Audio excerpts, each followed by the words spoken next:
Today's conversation is one you don't want to miss.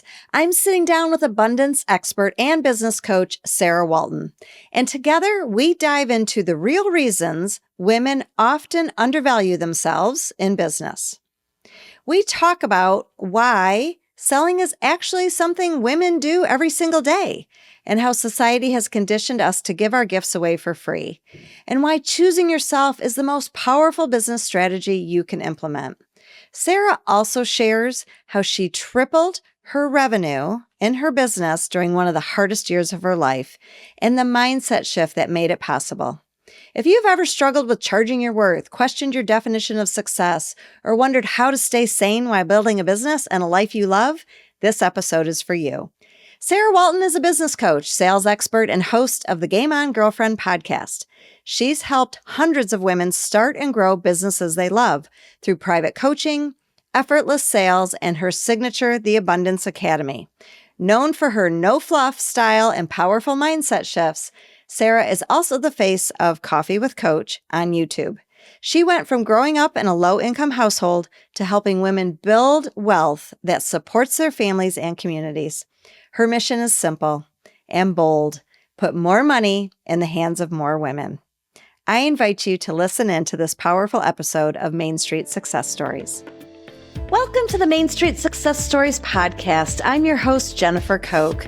I've been a business owner for about 25 years, and now I'm a business coach. I actually turned my first business into a franchise and successfully sold it after owning and operating it for 20 years.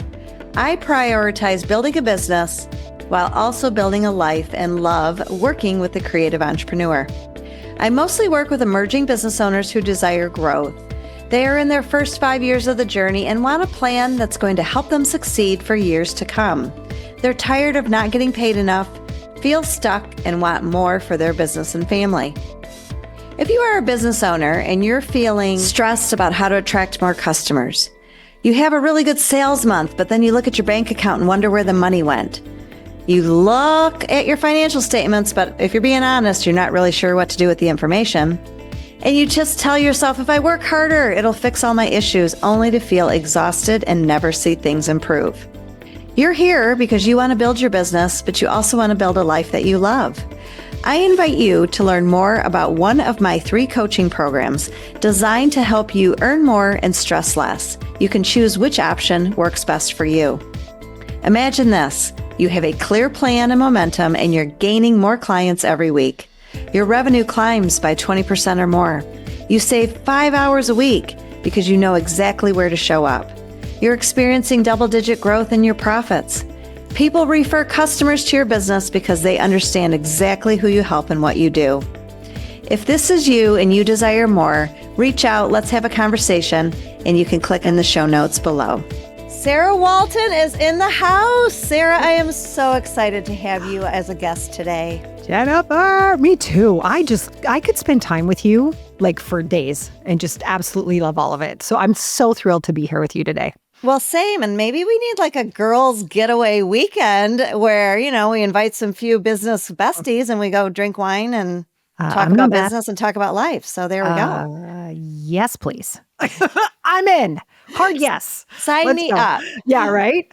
Love it. So Sarah, you and I have a heart for women entrepreneurs, and we talk a lot about this. How can we help women entrepreneurs not only believe in themselves, but step into their calling and do it in a way that, doesn't pull them in 50,000 directions? Because as women, whether you're building a family or not, I feel like women just are pulled in 50,000 directions.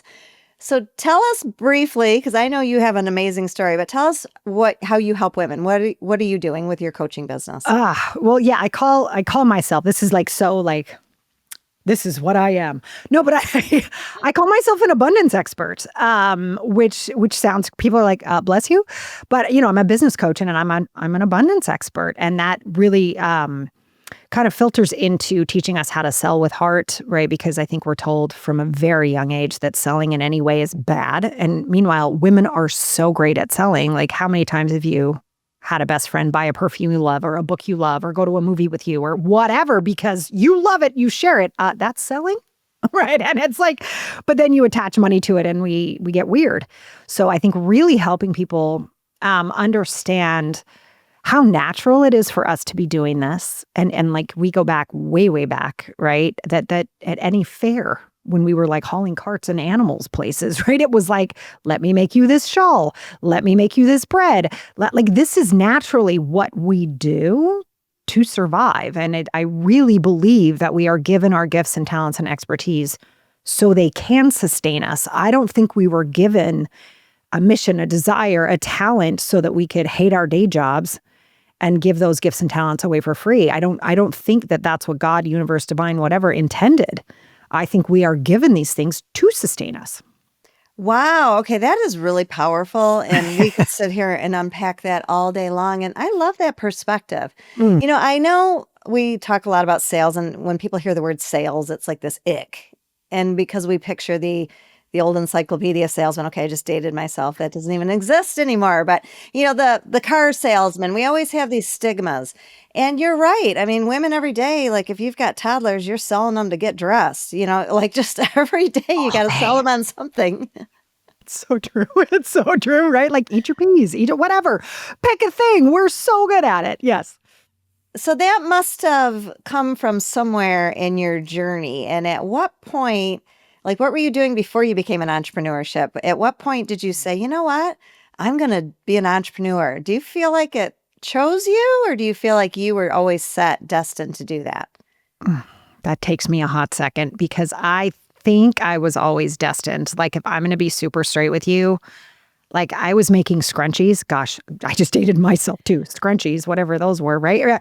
I was making those in my mom's sewing machine in the basement when I was in the 6th grade and selling them for 50 cents a piece. Like I learned what I needed to buy a prom dress when I was 16. So I did all my friends' nails and they paid me to do their nails for prom so I could go buy a dress. Like I always, I loved helping, right? Of course, we're like, I don't know. I've never worked with a client who's like, I don't want to help anyone. Like we all want to help people. Like, it's like, I almost don't say that anymore because it's a given. But to be able to give them something they wanted so I could have something I wanted, that just made sense to me. I was like, why would we not do that? They need to get their nails done. And they got excited that they were helping me buy my prom dress. Like it was such a win-win. It didn't occur to me as entrepreneurship, but I don't think I ever didn't have that mind of like, I want something. And I think this is why I call myself an abundance expert now, is that if I want something, I will figure out how to make it happen. And I'll get creative on that. And I think that's what abundant people do, is they see opportunities other people miss. And their response to opportunities is yes, and. It's never either or. It's always yes, and. And how do we work through that? And to get creative and to refuse, quite frankly, the black and white lies that we have been raised in. You're either a good mom or you make money. No. No. Oh, wow. That's tough. Yeah. You're right. And so really what I'm hearing is we have to be really resourceful. Mm-hmm. Lots of grit, a little bit of stubbornness there. Like I'm not letting someone else label me or label what I'm doing. And, we are going to create this life not only for ourselves, but for our families too. And I think you hit the nail on the head with women. We're wired to help. We want to help. And we're also kind of natural fixers. I always say we're the first ones to fix the situation. We problem solve. And so because of that, I see a lot of women entrepreneurs, especially service-based, they struggle to charge for it. Correct. Because to them, it becomes so natural. And don't you sometimes wonder or see that when it comes easy for somebody, they feel like, oh, I'm just going to help. That's okay. I don't need to charge you for it. No big deal. It didn't take me long. We tend to kind of minimize these major gifts we have. So how do you start to help women in your Abundance Academy overcome that and really just get out there and charge? Because not to stereotype or anything, but men a lot of times don't struggle with that. They will run the numbers on what their service is. They will do some market research and they'll just put it out there and it's a take it or leave it. Correct. Where I see women always have to either, kind of give us the pep talk on why we should order and buy from them and pay that. Kind of like, I really need to really sell my worth. Oh, it makes me nuts. And it's not our fault, right? I'm going to start like that. Like I I'm not a lean in fan, right? Like, don't yell at us because of how we were trained. Like, good God, we were trained this way. Like, let's take a second and look at the training. Yeah. It's like, breathe for a second, everybody. Yeah. Okay. There's so much here. And when I say we really were trained to not value ourselves, that is, I'm not being like cute. That is not a Hallmark slogan. That is not a meme. That is a real fact. And I think I do have a really specific perspective on this because I was raised Mormon, which is a very, very patriarchal society. And I think I really saw, like, almost systemically how women were taught to give for free. And I think, and then I just, once I wasn't in that culture anymore, I still see it everywhere. I can see it. And I think I'm more sensitive to it than others because of my childhood. Sure. And I'm very grateful for that, right? Because it does help me see things other people just accept. And I'm like, actually, question that. Yeah. And so it starts at a really, really young age. If you were ever told something like, oh, don't cry, where's my pretty girl? If you were ever told something like, you look so pretty, or, oh my God, your laugh is really loud, or anything like that, the subtle message is, your existence is bothering me. Please stop it. And it sounds crazy, but it's literally from, oh, don't cry. You look prettier when you smile. These things that have sort of become like, we use them sort of as catchphrases now, but I want us to just take a step back. And this isn't to like make anybody mad or to like say there's a big bad out there, but we should be aware of the water we've been swimming in. Right? And the water we've been swimming in is lose yourself. Oh, she's so selfless. That is something other women reward in each other. Oh my God, she's so great. Have you ever watched, like, if, anybody who has kids, right? If you go to like help at school or show up for the school lunch or whatever, and if there's a dad there, everyone's like, oh my God, he's so great. This is just amazing. Oh my God, you're that. Meanwhile, you've been there every day for 3 months and nobody even notices, So right? true. It is true, right? Yes. And it's just like, that goes right into charging. Men do not have a hard time charging. They don't, because they were raised in a different society than we were. Right? They are rewarded for speaking out. If you're a little boy in school, you are 10 times more likely to be called on when you raise your hand than a girl. And we are taught through those messages over and over and over, your voice doesn't really matter. And again, I'm not trying to like say teachers are bad. Not at all. We were all raised in this. And I think the only way that we can really start to understand the damage that was done is to talk about it. And it's not to like piss us off and like make us go fight everybody. Right? It's just to say we were up against this and we've been up against it our whole lives.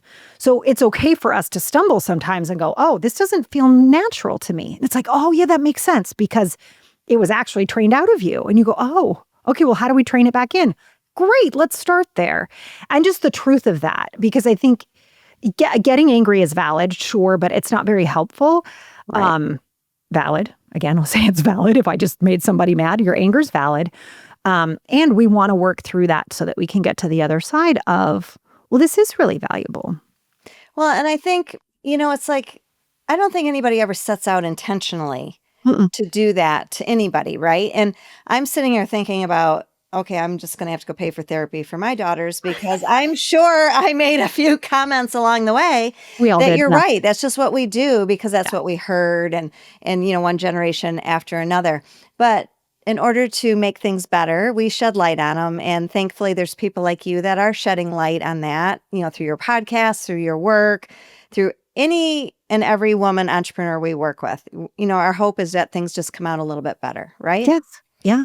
And so just having the conversation, and it's really been, I feel, a recent conversation about women making good money because the statistics are still out there in corporate life that women aren't making as much as men. And we know that women entrepreneurs, like we said, just aren't charging as much. Correct. So one of the things that you talk about, and I think is really, really profound, is how do we create a business strategy around this? Obviously, we're in business. We need the business strategy. A lot of what you're talking about is the mindset. And we know that they have to go together. You cannot have a solid business without solid mindset.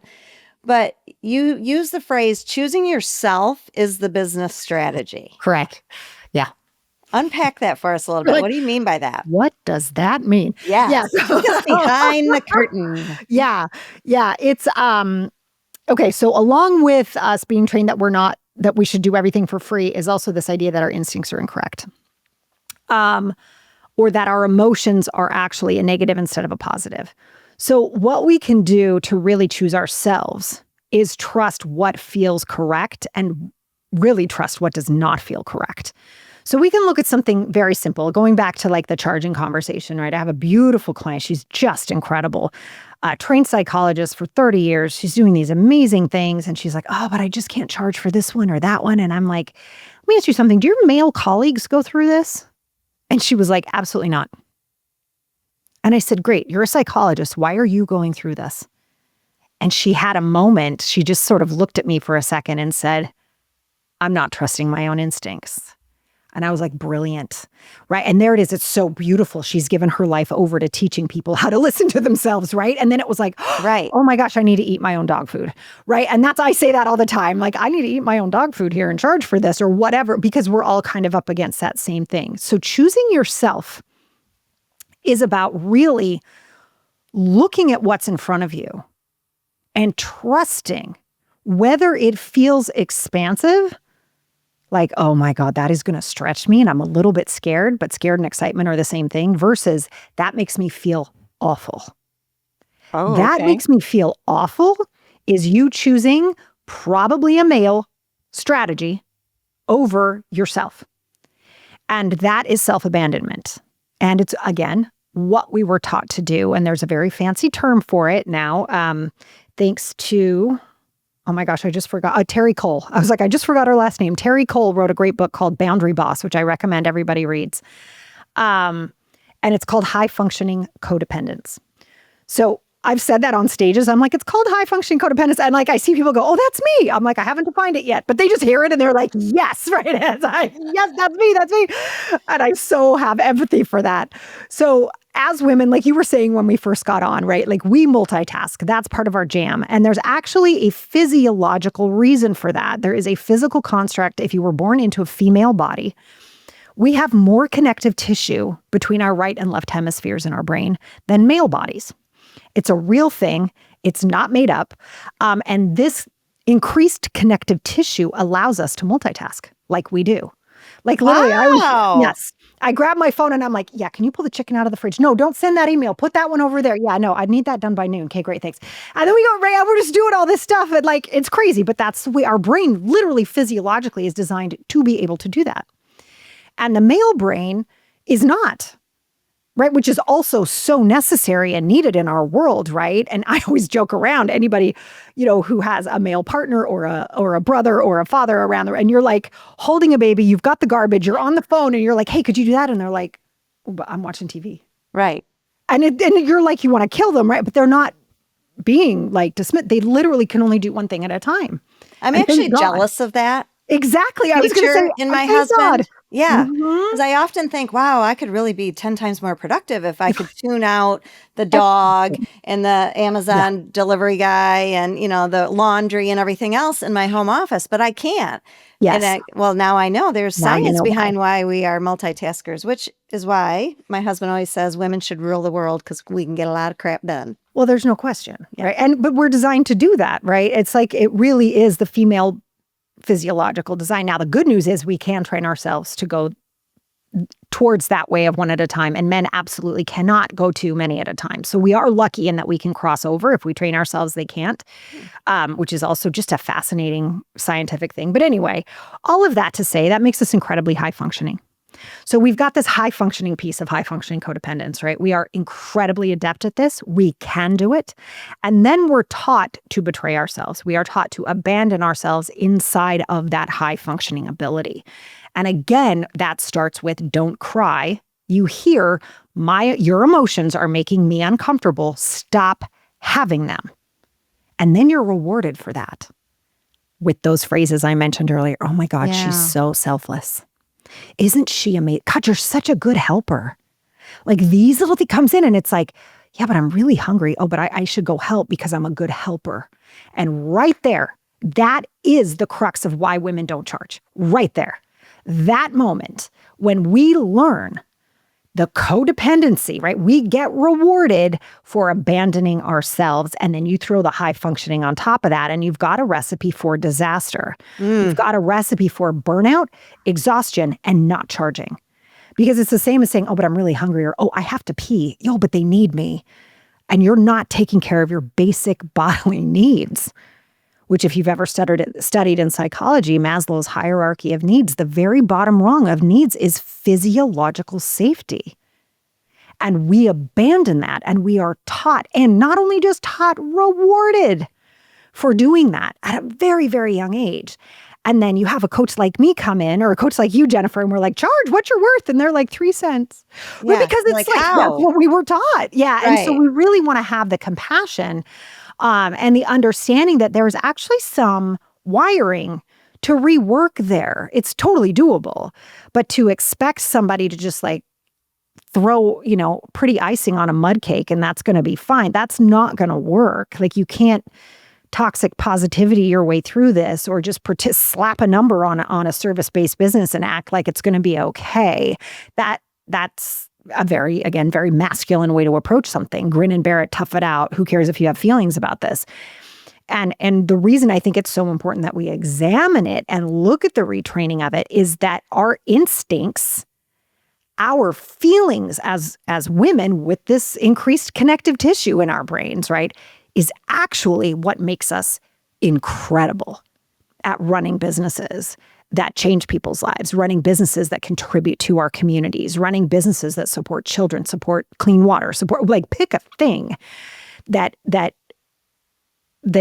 the ability to tap into our emotions, the right and left hemisphere, our emotions, our reasoning, and then going over to the logical and saying, great, and this actually creates profitability, which means I can hire this person and I can do that, and maybe we can get health insurance for everybody. Like, we can cross back and forth between the feeling and the logical so smoothly and beautifully. And when we allow that, because we heal how we were trained, because we heal the personal message we each received, that's when the business takes off. And it's only when we embrace the full femininity of that fact that we can really, really succeed. And that's what I mean by the business strategy is choosing you.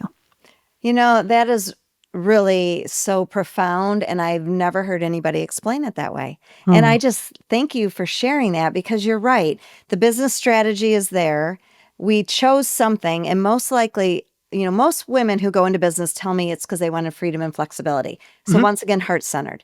They wanted freedom and flexibility for their children, or for their grandchildren, or for their puppies, or for their community, or just for themselves, for whatever it is. But there was a heartstring, or they saw a need, like you said, something in their community, and they're like, I have a skill set that can fill that.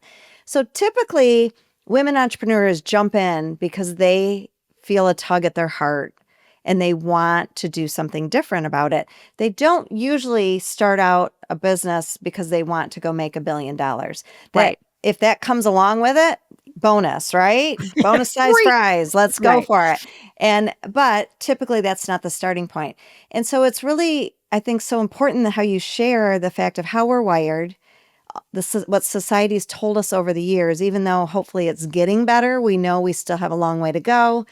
And how do we kind of partner that all together in our brains and on paper as we build out these businesses? And I always say that women who make really good money go on to do really good things. Every time. And I've seen a lot of guilt with women when they're making good money. So then sometimes that can lead to self-sabotage, or they start to do things a little frivolously. I've also seen women hold a lot of guilt between their time, like between either family, other, aging parents, whatever it is. Women, we're the center, and we get pulled in a lot of directions. And so, like you said, boundaries is so key. Yes. And one thing I talk a lot about with women is success. I feel like there's this misleading perception of what success should look like for business owners. And it's because of the world we live in. And, that's not going away. Right. There's only going to be more AI telling us that we can do 500,000 things in one day, and there's going to be more social media and more TikToks and everything else showing us the highlight reels. And what I say to people is, you know what? Success comes in a lot of different packages. Success for you could be the fact that you could pick your kids up from preschool 3 days a week. Success for this person could be the fact that they have enough money to pay for kids' college or take their family to Disney. Or success comes from, it could be financially, I was able to, buy a cottage or go on a trip with my girlfriends, whatever it is. Success comes in a lot of different packages. And you talk about, you had a year, Yeah. 2022, where Yeah. personally it was really, really tough. But what came out of that was your business tripled at the same time. It did. So here you must have been in a season, you don't have to give us all those nitty-gritty details, but the season of being pulled in a lot of directions and having to probably sustain and hold a lot of people up when you were going through something. Why do you feel your business tripled during that type of a season? Yeah. Oh my goodness. It's like just thinking through that just now. I was like, I've talked about this before, but I was like, oh, that was tough. No, but I'm going to be really serious. I decided to. And that sounds, oh my God, that sounds like so like, well, I decided to, I made it happen. I don't mean it like that. Like, I will lay out what was going on. So my daughter was diagnosed with type 1 diabetes. And if anyone's been through that, it is incredibly scary, right? I knew something was wrong for 9 months. Doctors weren't listening to me. I was screaming and yelling on her behalf, right? My father was diagnosed with Parkinson's. My husband and I decided to separate at the same time that his dad was diagnosed with stage 4 kidney failure. I mean, it was like, really? Wow. And my son was going off to college. I got melanoma. I'm like, seriously, what is happening? All in 1 year? In 1 year. So like, people are like, what were you going through? I'm like, do you have a few minutes? Like, it was nuts. I'm sitting here going, am I on candid camera? Like, every time the phone rang, I'm like, is this a joke? Are we kidding? It was like, just, okay, God, how much more can you pour on me here? Like, what are you trying to get out of me here? I was like, what are we doing? What's happening? Yeah. I also am so grateful for that year in so many different ways. I think I learned, again, going back to, you want to talk about connective tissue between the two hemispheres, right? Like, it was like, whoa, how much can we handle here? And I think it really deepened my ability. And I think this is why the business tripled, in addition to my decision to make sure it did.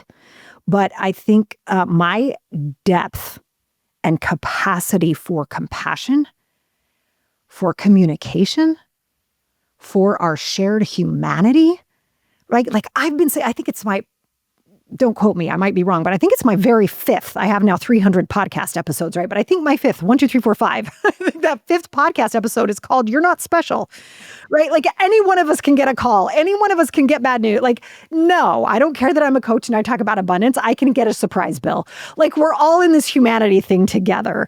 And I think, I've always taught that. And so I think to kind of live that out loud, and to share that. I never share as things are happening. Like, people knew something was up, right? And I always say we share from scars, not from wounds, right? Like, we really wait, and I'm very careful not to trigger other people, and I wait till I've healed something until I share it.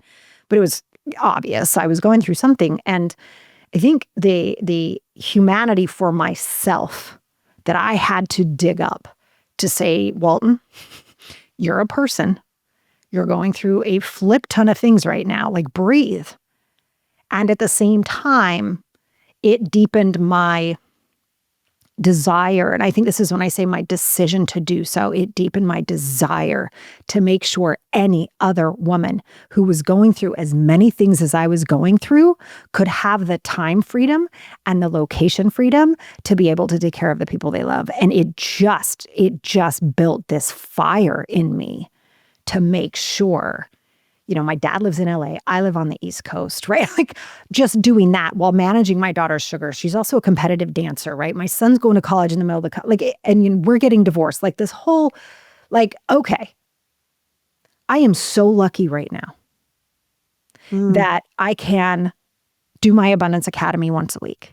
I can give them feedback on their sites, their copies. I can do that. I can contribute to their lives and still manage this. That's unreal. That is unreal. And I was a senior executive before I left corporate. There's no freaking way. They wouldn't have cared. They'd be like, whatever, you need to be here at 8:30. Not because they're jerks. That's the way that's run. Right. And I'm out to change that. Because again, that's black and white thinking. No. So really, how did I triple the business? Is I decided to. I was like, come hell or high water, I am helping as many human beings as I can be able to manage their own 2022s and still make money. right? I mean, my daughter within 2 weeks of getting insulin needed an entirely new wardrobe. Do you know, like, rewarding it was to be able to just go pay for that? Yeah. Like, not everybody could go do that. And I was like, wow, I made other people's lives better. And because I made their lives better, my daughter gets a whole new wardrobe. Like, oh my, it like took me back to my prom dress. I'm like, talk about a win-win. Everybody's winning right now. And this is really hard. And I'm still feeling like I'm winning. Back to your idea that success can look like a lot of things. I would not wish that year on anybody else. And yet I'm really profoundly, deeply, honestly grateful for what it showed me as far as what's possible. And I hope I answered your question. You live and breathe abundance. And I really respect that and admire that about you, because a lot of people would have been faced with what you were faced with and thought, oh, building a business is too hard. I can't do this. Oh my gosh, this is exhausting. And who am I to think I can do this? And instead, you went inward and you said, you know what? I'm going to make this happen. And you did it not only for yourself, but you also did it because, once again, heart-centered, you wanted other women to see that it's possible. I did. Yeah. It was definitely an eat your own dog food year, right? Like, if I'm going to preach this, that there's both. There's never an either or, there's both. Let's see what I can do. And it just was really, as tough as it was really, really rewarding. And so it's interesting how for you that year, you look back at it and say that was one of my best years. And I look back at my 2008, 2009 recession story when my cookie business at the time was struggling because of the recession. Yeah. And I ended up pivoting with a cupcake business, which ended up being the best thing that ever happened. And would I have done that without the recession? Probably not. I would have just been carrying on with my cookie business, plugging along and enjoying the rewards of that and enjoying the success of that. But I ended up also tripling my business once I added that cupcake. So that's kind of interesting how, we could dive into that another day as entrepreneurs. Sometimes when your feet are to the fire is when it's go time. That's right. I've seen it happen with women who had a side hustle and then they lost their job, their full-time job that was paying the bills and the benefits. And all of a sudden they will say a year later, I wish I would have done this sooner, gone all in on my business. Mm-hmm. Yep. So how can we help people get into that, get into that fire every day, even when your feet aren't to the fire? That's our desire for women, right? 100%. Is to tap into that fire that's in there. Yeah. Yeah. Because it's there. And I think it really does come down to deciding. I don't think we do that enough. I think we're given so many outs, right? Like, we have so many different ways we could do stuff. We don't decide that I will be successful at this on my own terms, whatever that is. To your point, Jennifer, I love the way that you always insist we understand that success is nobody else's business but yours, right? It's like, no, I don't care, right? What someone else's definition is. And I think if we look at our ability to do so many things, I think sometimes that gets in the way. Right? We allow ourselves to be distracted. And I don't mean that in a hustle way, because I'm not like the bro mentality of like, just hustle. I don't mean like that. It's like when we consistently don't choose ourselves as a business strategy, right? When it is, I have 59,000 things to do and I'm going to do this first. That kind of an energy. And it doesn't have to be hustle and it doesn't have to be stressful, but the insistence that your dream, that your fire matters just as much as everybody else's. I think that's how we tap into that while staying sane. And also surrounding yourself with leaders like yourself that get it, have been there, done that, and can help guide others to get there. And also other women entrepreneurs, and being real. I always laugh that you'll go out to a networking group or something and you'll say to somebody, how's your business? And everybody gets this, oh, it's great. And the tone goes up in their voice and they get that high pitch, like, okay, is it? It's okay to say, you know what, it's good, it's solid, but I wish this or this would be a little stronger. Mm-hmm. And so we need to get ourselves in groups with people that you can be transparent with, be willing to say, I love my business, but I wish it would provide this. Yeah. Yeah. I think that honesty is actually required. Because if we pretend like everything's fine all the time, there's nothing, I can't get, like, I say that to my clients all the time. I'm like, I can't get in there if you're perfect. Right. Like, I Good. got nothing to support. Like, what do you like? How do I, what do you want next then if everything's perfect? Yeah, I think that honesty is just critical. And again, I feel like as women, that keep it all together, look good all the time thing really can work against us when we're looking to grow, whether financially or personally. We need to be able to tell the truth about what isn't working so we can learn about it. Right? There might be like, oh my God, my revenue's down this year. Okay, well, oh my God, that's so interesting. Let's look at what's happening. And I think sometimes we get scared to say that. We're like, no, everything's fine, everything's fine. Right. And there's so many missed opportunities to really become an expert at why things go sideways. And it's also sometimes how you can find the coolest reinventions is when you get honest about something that didn't work the way you thought. It's like, wow, I wonder why. And the cool thing I teach people, I love this so much. I hope everybody takes this from today. Please take this and remember. Like I do a lot of work with like funnels and how do we get people into it? Like, the businessy stuff, right? The techie behind the scenes stuff that I had no idea about. Let me just say, coming from a like brick and mortar service business to an online, I'm like, holy moly. Yeah. Wow. Okay. A lot of stuff, right? Yeah. But in just looking at it, sometimes we'll lay it out. It's like, okay, so someone meets you here, they get this. Well, what do they need to know next? And what happens here, right? And we can look at it. And then what I love to say to my clients, I'm like, okay, so this is the funnel, quote unquote, like on paper. This is what it looks like. Where's the problem? And I won't say anything. And instinctually, they'll go, it's in this step right here. I'm like, great, go work on that. And you know what? They're right every single time.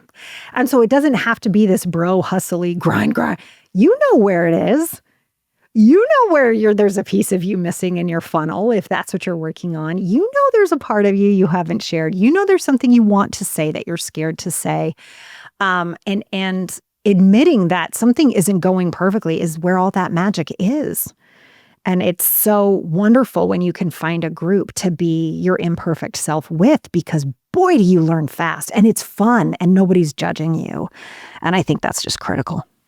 Well, on that note, how can women entrepreneurs who are listening learn more about you? I know you call yourself a sales expert and the Abundance Academy. I love all of that. And tell me a little bit about where we can find out more information about your programs. Yeah, well, come on over. Well, sarahwalton.com is my website. I hang out on Instagram, the Sarah Walton, only because my name was taken, not because I am the Sarah Walton.